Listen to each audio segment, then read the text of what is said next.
Well, hey there folks, welcome back once again to the Hop House. It's Eddie here, and it's time for another beer review, and we're carrying on with our Quintessential British Beers. If you just found us here on YouTube, welcome along to the Hop House. We'll call that because we like hoppy beer, we like house music. If you like either of those or both, give us one of those, give us a like, share, subscribe to this channel.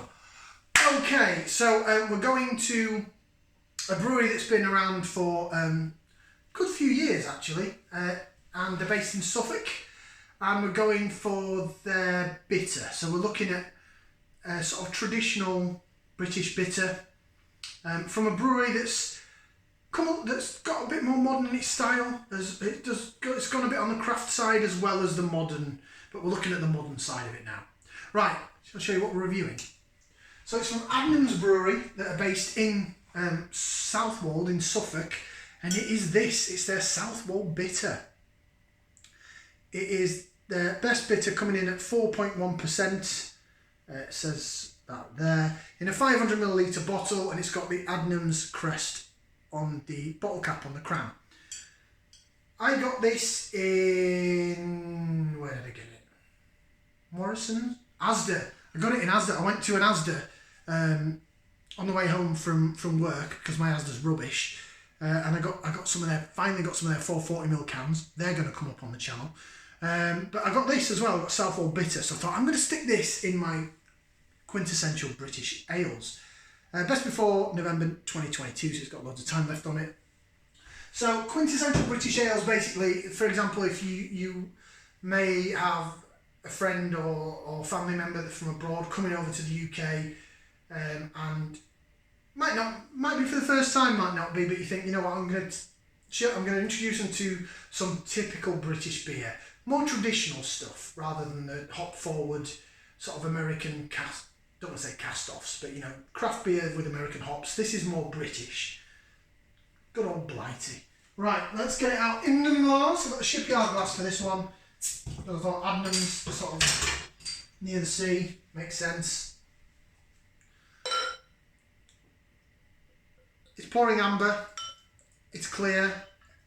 It's not a bottle conditioned beer. It has been had finings through it. It's filtered and fined and all that stuff. Adnam's Brewery, they're famous for two beers really. This probably isn't one of their more famous beers. Wow, I poured that with a huge head. So there it is. It is that amber, mahogany, copper sort of best bittery colour. Creamy head, so it's not exactly white as such. Huge carbonation going up. I'm not sure if this is a widgeted glass or not. But that head is mahusive. So I'm just going to hold that there and let the head calm down for a minute. So yeah, actually I'll hold it down there so you can see my face. Well, you'd probably rather see the beer than my face. Adnam's Brewery, based in Southwold, and it's called Southwold Bitter. As I say, they're famous for two beers. The Ghost Ship, which we've done on the channel, which is a citra hopped, quite bitey, hoppy pale. Slightly darker malts, so it's not as dark as this, but it's more traditional pale ale, sort of ambery colour. Excuse me. And they also do a dark beer called Broadside. That's going to be coming on the channel when I do a dark beer day. I could sort of put it into two players. It could be my dark beer day and also my Quintessential British Ales. That is, I think it's about 6% or something. It's quite a strong beer in a bottle. But on cask it's 4.7. It's way lower on cask than it is in a bottle, which is... I know there's sometimes a difference, but it's rather unusual how big a difference. Right, I'm going to have to sup up some of the suds to get the rest of this in there. Stand by.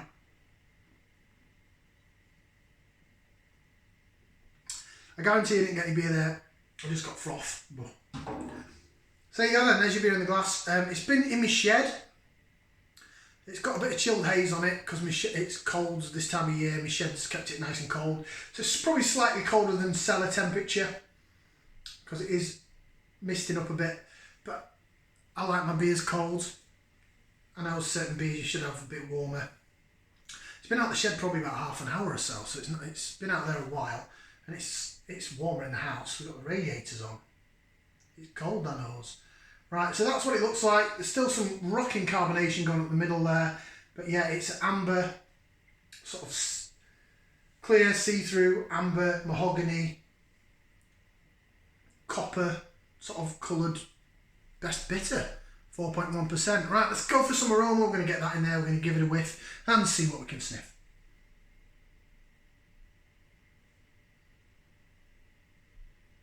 I'm getting the salty malty vibe, which really isn't my thing, but I'm getting the pepperiness. So I'm getting like a dry bread smell, dry bread. It's the malt, it's the malted barley, obviously that's in there. It does smell like a dry loaf of bread. Should get a dry loaf of bread out and go like not even exciting bread, but dry white bread. Just smells like that. It's the malt that does it. But I am getting notes of pepperiness, spiciness, which is going to be the British hops in there. We've had it on loads of beers. The Spitfire's probably my favourite main one out of the big brewery beers. I'm getting more pepperiness now. The bread's slightly died down a bit. So it smells more inviting. If it's peppery and spicy and going to be bitter, I much prefer that over just a malt. Have a look at some of the Green King beers that I did. So I think again it was in the Quintessential British Beers. We did the Green King IPA wasn't too bad actually. That was all right.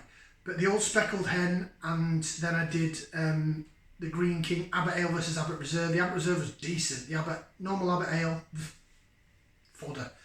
I've had it on cask in a few pubs as well. A Green King pub as well as a Wetherspoons, because they're all in Wetherspoons. And the Abbot Ale's just, it's not for me. It's just salty malty, old manny.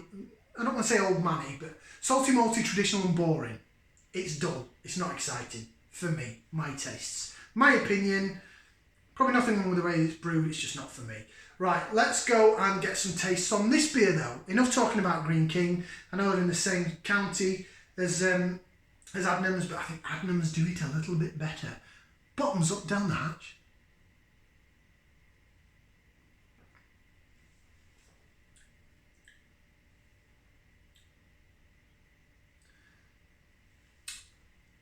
Yeah.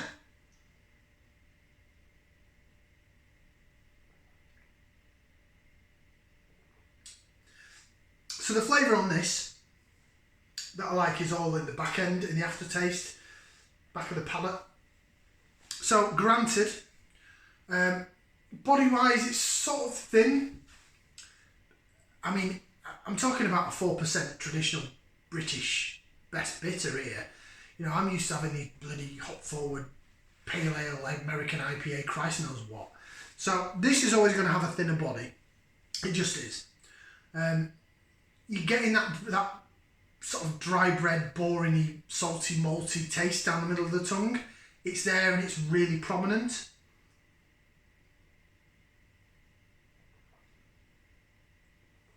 There's tiny little bits of pepperiness that goes down the side of the tongue at the same time as the bready malt, which is a good thing. There's no marmalade to it. It is all bread malt, bit of pepperiness. Then that pepperiness lingers and gives you the bitter aftertaste, which is key for this beer. For my taste, it's key. It is what makes me not want to pour it down the sink. If it just had that bread, that dry bread malt, a little bit of spiciness, and then it just remained bready and malty, it'd be a no-no for me. It's bland and boring for my tastes, my opinion. But that peppery spiciness holds on at the back end. It's still there now. I can continue talking, I can feel it sort of back here. Back of the palate, back of the mouth, top of the throat. And it sort of stays there, it remains there. And that's all the credit to this beer. That is what I like. I do like it to be malty and sorry, not malty. I do like it to be marmalade-y as well. A bit of marmalade, orange tartness. It's not in this beer, but the spicy notes are there. Tiny little bit of twigginess as well. The twiggy, brambly, hedgerow type feel to it with that spiciness at the back. Probably not enough of the hop character in it for me, but that spiciness at the back end saves it.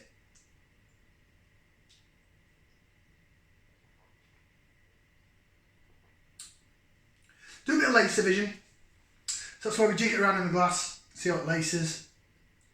as you can see, really good quality. Nothing wrong with that whatsoever. And if we whiz it round like that, hopefully you can see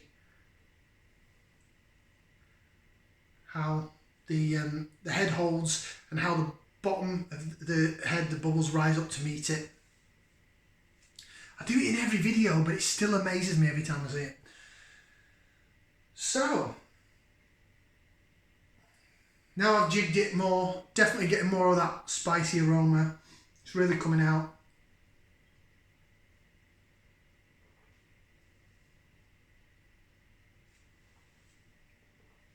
You have to swirl it around in your mouth, swish it around a bit to really get that peppery, spicy note to fly.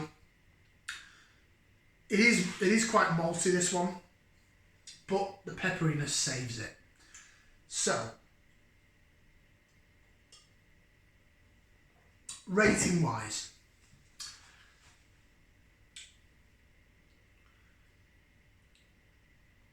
it was close to being a thumb in the middle, but that peppery spiciness, especially on the back end, and a little bit of twiggy feel to it, saves it, and it lingers and it stays there. So then for that reason, it just about gets a thumbs up. Thumbs up, because I've had it before and I bought it again. So that means, yeah, I'll buy it again. But it's bordering on just a thumbs up. It's a little bit too dry bready for me. At the end of the day, I don't go in my bread bin and get a slice of dry bread out and go, lovely. Because it's a bit bland, it's a bit boring for me. But then I'm a hophead, it's a hop house. I like my I like my grapefruit citrusy or fruity hops. Traditional wise, I like the tart marmalade, I like the peppery spiciness and the twigginess and brambly. The hops at the end of the day, the flowers on plants, so they're going to have that sort of woodland twiggy vibe to them. Let me read what's on the bottle. So it just gets a thumbs up, as I say. Right, I haven't read all what's on the bottle, and then I'll let you go and enjoy your day. Southwold Jack is one of Adnam's older and more loyal figureheads. That's why we've chosen him to be the icon for one of our most famous beers. Southwold Bitter is a beautiful copper-coloured beer with a distinctive lingering hoppiness. Then we've got things in different languages. Contains malted barley, again that's the only thing that's highlighted for the allergens. Southwold, Suffolk, England, and I'm sure is it adnamsbrewery.co.uk? Excuse me, adnams.co.uk. Southwold Bitter, there you go. Just about sneaks in with a thumbs up. Thank you very much for watching. Like, share, subscribe. We'll see you again for another beer review right here on the Hop House. Ciao for now, people.